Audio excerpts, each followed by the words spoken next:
अस्सलाम वालेकुम मेरी प्यारी प्यारी यूट्यूब फैमिली, कैसे हैं आप सब। उम्मीद करती हूँ आप सब बिल्कुल ठीक ठाक होंगे। अल्हम्दुलिल्लाह मैं भी आप सबकी दुआओं से बिल्कुल ठीक ठाक। जी तो आज हाजिर हूँ मैं फिर से एक नए व्लॉग के साथ। और चलिए स्टार्ट करते हैं अपना व्लॉग।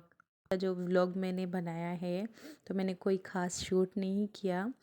जो मेरी रूटीन में काम हुए हैं आज, तो मैं आप सबके साथ वही शेयर कर रही हूँ। और आज आप सबके साथ मैं कुछ और भी शेयर करने वाली हूँ। मैं आज शेयर करने वाली कुछ अपने लाइफ के बारे में, कि बताने वाली हूँ कि मैंने अपनी लाइफ से क्या सीखा, और इतनी एज में जितनी अभी मेरी है तो इतना मेरा क्या एक्सपीरियंस है मेरी एज के हिसाब से और मेरी लाइफ से। तो वो कहते हैं ना कि क्या खोया क्या पाया, क्या देखा क्या नहीं। तो बस वही कुछ मैं अभी आपसे शेयर करने वाली हूँ। बातें बहुत सारी हैं और एक वीडियो में जो है वो क्लियर नहीं हो पाएंगी, तो फिर इंशाल्लाह नेक्स्ट टाइम भी मैं इस टॉपिक पर वीडियो ज़रूर बनाऊंगी। जी तो मैं स्टार्ट यहाँ से करती हूँ कि मैंने आपको पिछले व्लॉग्स में शायद बताया होगा कि मैं जो है वो बहुत ही सेंसिटिव हूँ। और इसके अलावा ये था कि मैं हर किसी पे जल्दी ट्रस्ट कर लेती थी, भरोसा कर लेती थी, हर किसी को अपना जल्दी मान लेती थी। तो उसमें जो थे काफ़ी मुझे सबक हासिल हुए इस। और ये कि मैं बहुत ही नादान हूँ, मैं बहुत ही जो है वो पॉजिटिव किस्म के इंसान हूँ। तो जिस तरह से मुझे मतलब जो मेरी सोच आती है, अच्छी सोच आती है, तो मैं बोलती हूँ कि दुनिया भी वैसे ही सोचती है और दुनिया वैसे ही चलती है। लेकिन ऐसा नहीं है, दुनिया हमारी सोच के मुताबिक बिल्कुल भी नहीं चलती। तो मेरी लाइफ में कुछ ऐसा हुआ था जिसकी वजह से मेरी लाइफ में बहुत चेंजिंग्स आ गई थी 2019 में। जैसे जैसे कि अभी दिसंबर का महीना चल रहा है और साल का इख्तिताम है, तो उस हिसाब से मुझे जो है वो अपने पुराने दिन भी याद आ गए थे। और इस महीने में लोग स्टेटस तो ऐसे लगाते हैं कि बस जो भी हमसे गलतियां हो गई हैं इस साल में तो हमें माफ़ कर दें, दिल से माफ़ कर दें। तो कोई मजाक के वे में रख रहा है तो कोई सीरियस मूड में। लेकिन ऐसा हो रहा है ना कि हम माफ़ी तो मांग लेते हैं, लेकिन हम फिर भी वही गलतियां दोहराते, फिर भी हम वही करते हैं। तो ऐसी माफ़ी का क्या मतलब, जब हमें करना ही वो सब कुछ ही है नेक्स्ट ईयर भी, तो हमें ऐसी माफ़ी नहीं मांगनी चाहिए मेरे ख्याल से। खैर इन बातों को जो है हम साइड पे रखते हैं, हम अपनी मेन टॉपिक पर आते हैं। तो मैं ये बताने वाली थी कि यही मंथ थे कुछ ऐसे जब मेरी लाइफ के बहुत ही टफ़ टाइम चल रहा था, बहुत। और मैंने जो है वो बिल्कुल ही अपने जीने का ख़त्म कर दिया था कि बस अब मुझसे नहीं जिया जा रहा है, ये दुनिया में मुझसे अब नहीं चला जा रहा। तो मेरा बहुत ही एक करीबी रिश्ता था, मेरी जो है एक बहुत ही अच्छी दोस्त थी। वैसे तो जो है वो हमारे ना ही ख़ानदान की थी और ना ही हमारे रिश्तेदार की थी, और रिश्तेदारों में से थी। और ना ही वो हमारे मज़हब की थी, बल्कि एक नॉन मुस्लिम थी जिसके साथ मेरी इतनी अटैचमेंट हो गई थी कि दुनिया एक तरफ थी और मैंने उसे एक तरफ मतलब करके रखा था। और फ्रेंड के हिसाब से, माँ बाप के हिसाब से तो कोई भी आपका इतना जो है वो नज़दीक नहीं होता, माँ बाप का रिश्ता सबसे ऊपर है। और उसके बाद जो फ्रेंड है, दुनिया है, तो उस हिसाब से मुझे सबसे पहले वो थी।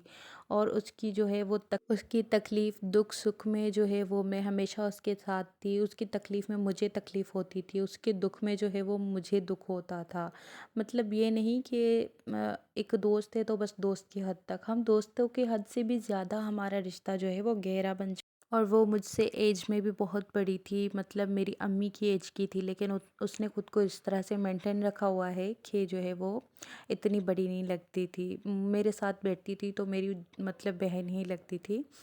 और उसके बाद हुआ ये कि बहुत प्यार दिया उसने, वक्ती तौर ही सही लेकिन बहुत प्यार दिया, बहुत ख्याल रखा। तो मैंने जो है ना अपने सारे रिश्ते भूल के मैंने सोचा कि नहीं, बस यही रिश्ता मेरे साथ सच्चा है, मुखलिस है। बाकी सब दिखावा है, जो कुछ भी हो रहा है, जो भी मेरे अपने रिश्ते हैं, अपने जो है खूनी हैं, खून के रिश्ते हैं उनके साथ, वो सब मतलबी हैं, सब बुरे हैं, बस एक वही सच्चा है। क्योंकि होता है ना, इंसान आपकी जहन पे कुछ लोग ऐसे कब्जा कर लेते हैं कि आपको दुनिया सारी बुरी लगती है सिवाय उनके। तो मेरे साथ भी कुछ ऐसा हुआ था।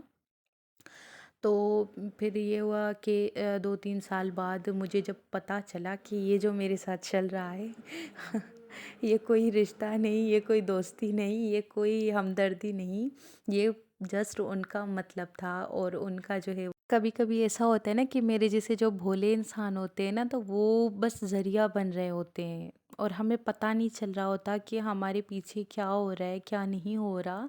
हम जो है वो जैसे हम खुद हैं वैसे दुनिया को समझते हैं, लेकिन दुनिया ऐसी नहीं है। मुझे ये समझने में काफ़ी टाइम लगा था और जब पता चला, जब समझ आई तो काफ़ी हद तक तकलीफ़ हुई। इतनी तकलीफ़ हुई कि बर्दाश्त की बाहर थी और लास्ट में उसने क्या किया कि मुझे जो है वो धोखा दिया था। बल्कि मैं उसका मकसद पूरा करने के लिए एक ज़रिया ही थी। मुझे ये तब पता चला जब मतलब उसका मकसद पूरा ना हो सका और उसके रंग बदलते मैंने देखे, उसका लहज़ा बदलते देखा। फिर मैं समझ गई कि ये ऐसा क्यों कर रही है। बल्कि तब भी मुझे कन्फर्म नहीं हुआ था। तब भी मैं समझ रही थी कि नहीं यार, ये थोड़ी परेशान है, इसके घर में कोई प्रॉब्लम चल रही है, कुछ इसकी वजह से ये इस तरह ये जो कर रही है ये इस वजह से कर रही है। लेकिन बाद में मुझे जब पता चला ना कि उसने मेरे साथ जितनी भी जो है वो अच्छाइयाँ की, उसका सिर्फ़ एक मकसद था उसकी वजह से। तो फिर आप यकीन जाने मेरी जो है वो पैरों तले से ज़मीन निकल चुकी थी। मुझे इतनी जो है वो शदीद किस्म का झटका लग गया कि मैं खुद को सँभालते-सँभालते मुझे पूरा 1 साल लग गया। उसके बाद जो है वो मैं फिर से उस स्टेज पे आई कि अब जो है वो मेरा दोस्ती से एतबार ही ख़त्म हो चुका है। मैं यही समझती हूँ कि दुनिया में कोई भी जो है वो इंसान आपके साथ बग़ैर मतलब के, बग़ैर जो है वो कहते हैं ना कि लालच के, वो आपके साथ कोई रिश्ता नहीं रखता, कोई ताल्लुक़ नहीं रखता। हर किसी का जो भी है ना, एक मकसद होता है, एक मतलब होता है आपके साथ चलने के लिए। ख़ैर, लोगों के साथ तो इससे भी बड़े-बड़े हादसात होते हैं, बड़े-बड़े मसले होते हैं और वो उनको बर्दाश्त करके आगे बढ़ जाते हैं। लेकिन मेरे लिए ये छोटी बात है लोगों के लिए, लेकिन मेरे लिए तो आप समझे बहुत बड़ी वो बात है। इसलिए मैं आपसे शेयर कर रही हूँ। और चलें जी, मैं अपना व्लॉग एंड करती हूँ। मिलते हैं एक नेक्स्ट व्लॉग में, तब तक के लिए अल्लाह हाफ़िज़, दुआओं में याद रखना।